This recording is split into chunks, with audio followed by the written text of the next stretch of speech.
अस्सलाम वालेकुम। हाँ जी, की हाल चाल है सब दा? फैसल जी भाई, ए नवा लड़का अज आया है, ठीक है ना।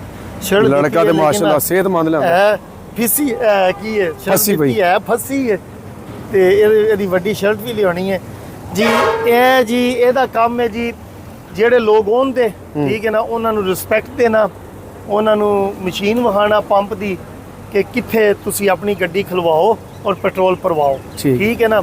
ਹੁਣ ਬੇਸਿਕਲੀ ਸਾਡੀ ਉਹ ਵੇ ਉੱਥੋਂ ਆਉਂਦੇ ਨੇ ਲੋਕ, ਠੀਕ ਹੈ ਨਾ। ਜਿਹੜੇ ਇਸ ਸਾਈਡ ਤੋਂ ਆਉਂਦੇ ਨੇ ਨਾ ਉਹ ਫਿਰ ਇੱਥੋਂ ਵੜਦੇ ਨੇ, ਠੀਕ ਹੈ ਨਾ। ਇਹ ਵੇਖ ਹੁਣ ਤੂੰ ਕੀ ਕਰਨਾ, ਸਭ ਤੋਂ ਪਹਿਲੋਂ ਠੀਕ ਹੈ ਨਾ ਤੂੰ ਸਮਾਈਲ ਦੇਣੀ ਹੈ। ਇੱਕ ਵਾਰੀ ਦੇ ਇੰਜ ਸਮਾਈਲ ਦੇਣੀ ਹੈ, ਠੀਕ ਹੈ। ਤੂੰ ਮਿਹਨਤ ਕਰੇਂਦਾ ਨਾ इंशाअल्लाह ताला ਅਸੀਂ ਤੇਰੇ ਨਾਲ ਬਹੁਤ ਤਾਵਨ ਕਰਾਂਗੇ, ਤੂੰ ਯਾਦ ਰੱਖੇਂਦਾ, ਠੀਕ ਹੈ ਨਾ। ਹੁਣ ਮਿਸਾਲ ਤੋਂ ਤੇ ਟਰੱਕ ਆਇਆ ਹੈ, ਠੀਕ ਹੈ ਨਾ। ਇੰਜ ਕਰਕੇ ਇੰਜ ਮਸ਼ੀਨ ਨੂੰ ਵੇਖ ਕੇ ਇੰਜ ਕਰਨਾ, ਇੰਜ ਆਉਣ ਦੇ ਇੰਜ ਕਰਕੇ, ਠੀਕ ਹੈ ਨਾ। ਜਿੱਥੇ ਇਹਦਾ ਹੁੰਦਾ ਨਾ ਉੱਥੇ ਇੰਜ ਰਕਾ ਦੇਣਾ ਇੰਜ, ਠੀਕ ਹੈ। ਫਿਰ ਇੰਜ ਇੱਥੇ ਆ, ਮਿਸਾਲ ਦੇ ਤੌਰ ਤੇ ਤੂੰ ਇੱਥੇ ਖਲੋਤੀ ਹੈ ਨਾ, ਗੱਡੀ ਉੱਥੋਂ ਆ ਗਈ ਹੈ, ਤੂੰ ਹੁਣ ਕਿਵੇਂ ਜਾਣਾ ਹੈ ਆ ਮੈਂ ਤੈਨੂੰ ਦੱਸਣਾ। ਇੰਜ ਕਰਕੇ ਤੂੰ ਭੱਜ ਕੇ ਜਾਣਾ ਹੈ, ਇੰਜ ਕਰਕੇ ਭੱਜਦਾ ਮੇਰੇ ਨਾਲ, ਇੰਜ ਕਰਕੇ ਜਾਣਾ। ਗੱਡੀ ਅਗਰ ਅੱਗੇ ਟੁਰ ਵੀ ਗਈ ਹੈ ਨਾ, ਠੀਕ ਹੈ ਨਾ, ਤੂੰ ਇੰਜ ਪਿੱਛੇ ਜਾਣਾ ਨਾਲ ਹੀ ਨਾ, ਤੋੜ ਇੰਜ ਭੱਜਦਾ ਜਾ ਕੇ। ਅਗਰ ਉਹਨੇ ਪੈਟਰੋਲ ਪਵਾਉਣਾ ਹੈ ਇਸ ਮਸ਼ੀਨ ਤੇ ਤੂੰ ਉਹਨੂੰ ਇੰਜ ਖਲਵਾਉਣਾ ਹੈ ਸਹੀ। ਅਗਰ ਤੂੰ ਪਹਿਲੋਂ ਪਹੁੰਚ ਗਿਆ ਹੈ ਨਾ, ਫਿਰ ਤੂੰ ਉਹਨਾਂ ਨੂੰ ਇੰਜ ਦੋਵਾਂ ਹੱਥਾਂ ਨਾਲ ਇੰਜ ਕਰਕੇ ਇੰਜ ਲਿਆਉਣਾ, ਇੰਜ ਤੂੰ ਬੈਕ ਆਉਣਾ, ਠੀਕ ਹੈ ਨਾ। ਸਮਾਈਲ ਤੇਰੇ ਮੂੰਹ ਤੇ ਰਹਿਣੀ ਚਾਹੀਦੀ ਹੈ, ਠੀਕ ਹੈ। ਇਹ ਤੇ ਗੱਡੀ ਤੂੰ ਖਲਵਾ ਕੇ, ਠੀਕ ਹੈ ਨਾ, ਫਿਰ ਤੂੰ ਆਪਣੀ ਪੋਜੀਸ਼ਨ ਤੇ ਟੁਰ ਜਾਣਾ। ਬਾਜ਼ ਔਕਾਤ ਉੱਥੋਂ ਵੀ ਗੱਡੀ ਆ ਰਹੀ, ਇੱਥੋਂ ਵੀ ਆ ਰਹੀ, ਇੱਕ ਨੂੰ ਖਲਵਾ ਕੇ ਫਿਰ ਦੂਜੇ ਨੂੰ ਵੀ ਤੂੰ ਰਿਸਪੈਕਟ ਦੇਣੀ। मतलब भाई और ਇਹਦਾ ਮਤਲਬ ਹੈ ਕਿ ਆਉਣ ਵਾਲੇ ਹਰ ਕਸਟਮਰ ਨੂੰ ਵੈਲਕਮ ਇਹ ਤੂੰ ਵੈਲਕਮ ਕਰਨਾ ਹੈ ਤਾਂ ਕਿ ਲੋਕਾਂ ਨੂੰ ਲੱਗੇ ਕਿ ਇਹ ਸਾਡਾ ਆਪਣਾ ਪੰਪ ਹੈ। ਇੱਥੇ ਜਿਹੜਾ ਬੰਦਾ ਵੀ ਆਵੇ ਗਲੈਕਸੀ ਪੈਟਰੋਲੀਅਮ ਤੇ ਜਿਹੜਾ ਵੀ ਆਵੇ ਉਹਨੂੰ ਲੱਗੇ ਸਾਡਾ ਆਪਣਾ ਪੰਪ ਹੈ, ਠੀਕ ਹੋ ਗਿਆ। ਸਮਾਈਲ ਹਰ ਵਕਤ ਰਹਿਣੀ ਚਾਹੀਦੀ। ਸਮਾਈਲ ਦੇ ਜ਼ਰਾ, ਸਮਾਈਲ ਦੇ। ਅੱਛਾ ਦੰਦ ਕੱਢ ਦੰਦ ਵਹਾ। ਅੱਛਾ ਸਮਾਈਲ ਪਤਾ ਕੀ ਹੁੰਦਾ, ਇੱਕ ਜਿਹੜਾ ਨਾ ਲੋਕ ਖੁਸ਼ ਹੋ ਜਾਂਦੇ ਨੇ, ਇੱਕ ਬੰਦੇ ਦਾ ਅੰਦਰ ਔਰ ਮਜ਼ਾਜ और सदका जारी है, सुन्नत है, ਸਦਕਾ ਜਾਰੀ ਹੈ, ਸੁन्नत है, ਠੀਕ ਹੈ ਨਾ। ਇੰਜ ਕਰਕੇ ਤੂੰ ਰਿਸਪੈਕਟ ਦੇਣੀ ਹੈ, ਚਾਹੇ ਮੋਟਰਸਾਈਕਲ ਵਾਲਾ ਆਵੇ ਚਾਹੇ ਗੱਡੀ ਵਾਲਾ। ਇਹਦੇ ਨਾਲ ਨਾ ਸਭ ਤੋਂ ਵੱਡਾ ਫਾਇਦਾ ਇੱਕ ਤੇਰਾ ਵੀ ਹੈ, ਇਹ ਢਿੱਡੀ ਨਹੀਂ ਜਿਹੜੀ ਇਹ ਵੀ ਘਟ ਜਾਏਗੀ। ਇਹ ਵੇਖੇ ਨਾ ਮੈਂ ਘਟਾਈ ਹੈ ਭੱਜ ਕੀ। ਮਸਲਾ ਰਕਸ਼ਾ ਆ ਰਿਹਾ, ਉਹਨੇ ਪਾਉਣਾ, ਉਹਨੂੰ ਇੰਜ ਇਸ਼ਾਰਾ ਕਰਨਾ ਇੰਜ ਕਰਕੇ ਨਾ, ਉਹਨੂੰ ਉੱਥੇ ਫਿਰ ਲਾਣਾ और डीजल ला गया ਉੱਥੇ ਜਾ ਲਵਾ ਹਾਂ ਇੱਕ ਵਾਰੀ ਉਹਨੂੰ, ਇਹ ਫੜ ਹਾਂ ਇੰਜ ਇਹਨੂੰ ਲਵਾ ਸਹੀ ਇੰਜ ਕਰਕੇ। ਇਹ ਤੇਰੀ ਡਿਊਟੀ ਹੈ, ਠੀਕ ਹੈ ਨਾ।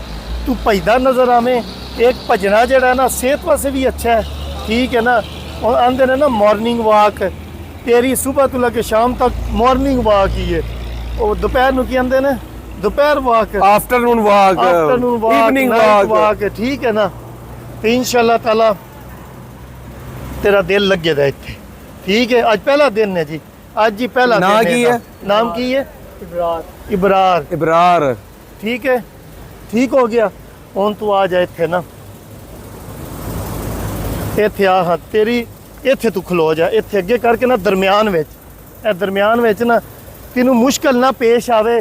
ਉੱਥੋਂ ਗੱਡੀ ਆ ਰਹੀ ਕਿ ਇੱਥੋਂ, ਠੀਕ ਹੈ ਨਾ। ਝੰਡੀ ਮੈਨੂੰ ਦੇਖਾਂ ਇੱਕ ਵਾਰੀ ਨਾ, ਇੰਜ ਕਰਕੇ ਨਾ ਕਈਆਂ ਲੋਕਾਂ ਦਾ ਮੂਡ ਹੁੰਦਾ ਹੈ ਪੈਟਰੋਲ ਪਵਾਉਣ ਦਾ, ਲੇਕਿਨ ਉਹਨਾਂ ਨੂੰ ਟਰਸਟ ਨਹੀਂ ਹੁੰਦਾ ਪਵਾਈਏ ਨਾ ਪਵਾਈਏ। ਥੋੜਾ ਜਿਹਾ ਇੰਜ ਕਰਕੇ ਨਾ, ਇੰਜ ਕਰਕੇ ਆਵੇ। ਇਹ ਵੀ ਨਾ ਇੱਕ ਰਿਸਪੈਕਟ ਹੀ ਹੈ, ਠੀਕ ਹੈ ਨਾ। ਇੰਜ ਕਰਕੇ ਮਿਸਾਲ ਤੌਰ ਤੇ ਇਸ ਪਾਸੋਂ ਜਾਂ ਇਸ ਪਾਸੋਂ ਤੂੰ ਅੰਦਰ ਦਾਖਲ ਹੋਣਾ ਹੈ ਨਾ, ਫਿਰ ਤੂੰ ਉਹਨਾਂ ਤੇ ਇੰਜ ਕਰਕੇ ਆਉਣਾ ਹੈ ਨਾ, ਤੂੰ ਇਹ ਵਿੱਚੋਂ ਸ਼ਾਰਟਕਟ ਮਾਰ ਦੇਣਾ ਮਸ਼ੀਨ ਦੇ ਕੋਲ। ਗੱਲ ਤਾਂ ਵੇ ਤੂੰ ਪਹਿਲੂ ਪਹੁੰਚਿਆ ਹੁਣ, ਠੀਕ ਹੈ ਨਾ। ਪਹੁੰਚ ਕੇ ਝੰਡੀ ਹਲਾਈ ਹੋਵੇ, ਐਵੇਂ ਕਿ ਨਾ ਝੰਡੀ ਹਲਾਈ ਹੋ। ਕਈ ਉਹ ਵਜ੍ਹਾ ਆਖਣ ਦੀ ਹੈ ਵੇ ਕਿ ਕਦੀ ਕੋਈ ਕਸਟਮਰ ਆਂਦਾ ਉਹਨੂੰ ਸਮਝ ਨਹੀਂ ਕਿਹੜੀ ਲੋਜ਼ਲ ਤੇ ਆਈ ਹੈ। ਬਸ ਇੰਜ ਕਰਕੇ ਲਾਈ, ਇੰਜ ਕਰਕੇ ਇਹਨੂੰ ਖਲਵਾਇਆ ਇੱਥੇ, ਠੀਕ ਹੈ ਨਾ। ਇਹ ਖਲੋ ਗਈ ਹੈ, ਇੰਜ ਅੱਗੇ ਤੂੰ ਖਲੋ ਕੇ ਨਾ ਇੰਜ ਸਲੂਟ ਮਾਰਨਾ ਇੰਜ ਕਰਕੇ, ਠੀਕ ਹੈ ਨਾ। ਕਸਟਮਰ ਨੂੰ ਫਿਰ ਇੱਦਾਂ ਹੋਣਾ ਕਿ ਉਹ ਬੰਦਾ ਆ ਗਿਆ ਪੈਟਰੋਲ ਪਾਉਣ ਵਾਸਤੇ ਕਿ ਨਹੀਂ, ਉਹ ਬੰਦਾ ਆ ਗਿਆ ਜੀ, ठीक है ना। अगर बंदा नहीं आया किधर होर बिजी है ਉਹਨੂੰ ਫਿਰ ਬੁਲਾਣਾ ਹੈ, ਕਿਉਂਕਿ ਬੱਸਾਂ ਜਿਹੜੀਆਂ ਦੇ ਵਿੱਚ ਪੈਸੇਂਜਰ ਹੁੰਦੇ ਨੇ ਉਹਨਾਂ ਕੋਲ ਇੰਨਾ ਟਾਈਮ ਨਹੀਂ ਹੁੰਦਾ, ਠੀਕ ਹੈ ਜੀ। ਪਾ ਦਿਓ ਜੀ ਇੰਜ ਕਰਕੇ ਫਿਰ ਤੂੰ ਪਿੱਛੇ ਟੁਰ ਜਾਣਾ, ਠੀਕ ਹੋ ਗਿਆ। और एक्सप्लेन करा ये समझ आ गई है। चल पाकिस्तान जिंदाबाद। ਓਕੇ ਜੀ। ओके